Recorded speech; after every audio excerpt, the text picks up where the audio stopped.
Imwe kwa imwe twi mwena wa Karuguru guku ni Kamakis Ruiru county ya Kiambu na ni thiini wa kanitha wa Katoliki wa St Camillus kuri gongona ria mitha rirathie na mbere ria kuririkana kana mbere ya guthika muiritu uria urakorirwo akiuragwo kuria mwena wa Thika ciumia igire hetuku ugwitwo Seth Nyakio na ihinda-ini riri ni hindi mitha iragithie na mbere no hau kabere atongoria matiganite hamwe na arata a family ona family no magukiaritie na magikungwira muturire wa Seth Nyakio uria urari na ukuru wa miaka 23 tu na makiuga hi no ni makomithitie ngero iria arakorirwo gitungio makiuria maabitha a borithi magithie na mbere na guthuthuria matigirira ati kihoto gia Seth ni kionekana gia thingato no nyende tumathikiriria mwenye kumtumaini Mungu. Go and see what Mheshimiwa Njeri is saying and Mheshimiwa Milka, who said that if you go there you will not believe, and see if we can prevent something like this happening again, because we have many questions. How did it happen?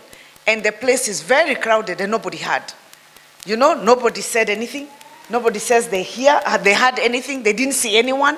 And yet there is almost 20, 30 people there doing their domestic chores. There must be something going on there. And I believe that the county assembly, even as we wait for the investigations to happen, that you can take that responsibility. So we are very sad that somebody somewhere would have the audacity to feel that so and so should not live.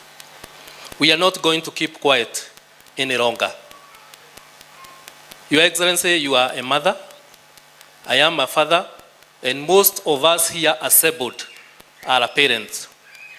And somebody has just asked, how secure is your child? That we need to see justice be done to our dear daughter.